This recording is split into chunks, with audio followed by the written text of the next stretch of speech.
ભારત ચોથી વખત Commonwealth speakers કોન્ફરન્સનું કરી રહ્યું છે યજમાન.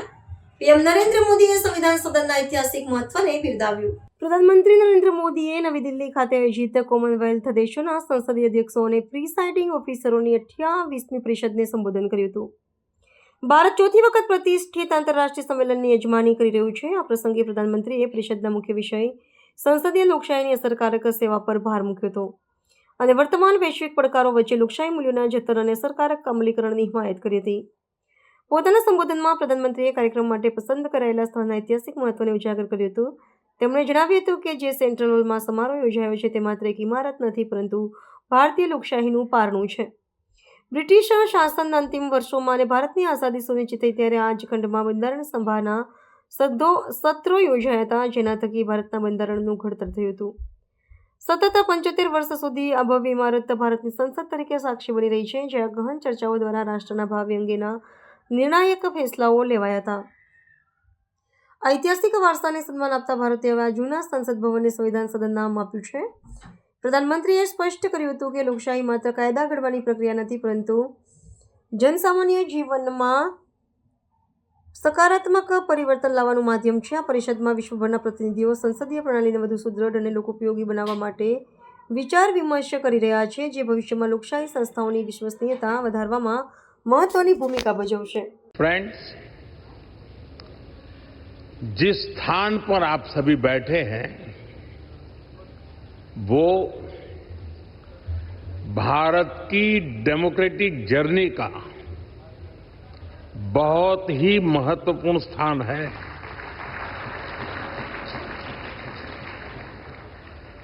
गुलामी के आखिरी वर्षों में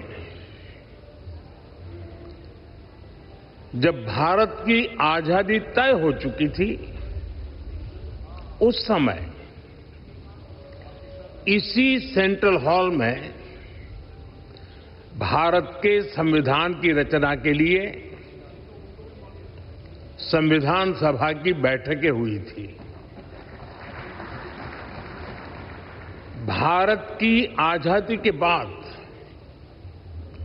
75 वर्षों तक ये इमारत भारत की संसद रही और इसी हॉल में भारत के भविष्य से जुड़े अनेक महत्वपूर्ण निर्णय, अनेक चर्चाएं हुई.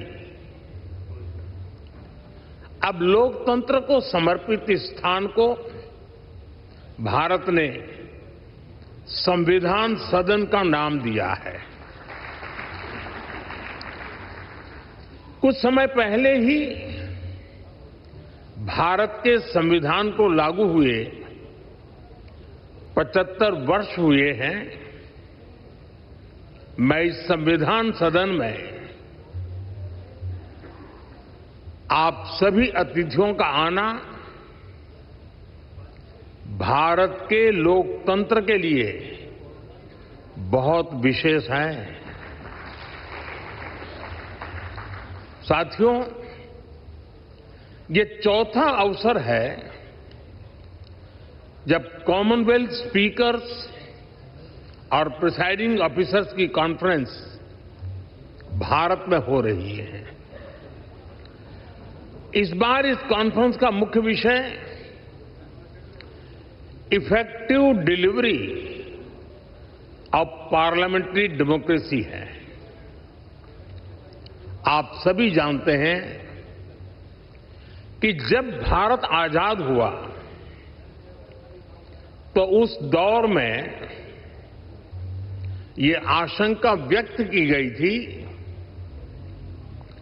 कि इतनी डायवर्सिटी में भारत में लोकतंत्र टिक नहीं पाएगा. लेकिन भारत ने इसी डायवर्सिटी को डेमोक्रेसी की ताकत बना दिया. एक सबसे बड़ी आशंका ये भी थी कि अगर भारत में लोकतंत्र अगर जैसे तैसे टिक भी गया तो भारत किसी भी हालत में विकास नहीं कर पाएगा। लेकिन भारत ने साबित किया कि डेमोक्रेटिक इंस्टीट्यूशंस और डेमोक्रेटिक प्रोसेसेस डेमोक्रेसी के स्टेबिलिटी, स्पीड और स्केल तीनों देते हैं। भारत दुनिया की फास्टेस्ट ग्रोइंग मेजर इकोनॉमी है। आज भारत में यूपीआई दुनिया का सबसे बड़ा डिजिटल पेमेंट सिस्टम है। आज भारत दुनिया का सबसे बड़ा वैक्सीन प्रोड्यूसर है। आज भारत दुनिया का नंबर 2 स्टील प्रोड्यूसर है। आज भारत में दुनिया का तीसरा सबसे बड़ा स्टार्टअप इकोसिस्टम है।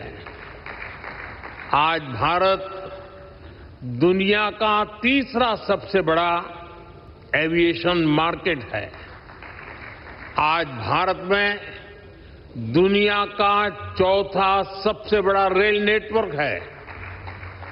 आज भारत में दुनिया का तीसरा सबसे बड़ा मेट्रो रेल नेटवर्क है। आज भारत दुनिया का सबसे बड़ा मिल्क प्रोड्यूसर है। आज भारत दुनिया का दूसरा सबसे बड़ा राइस प्रोड्यूसर है।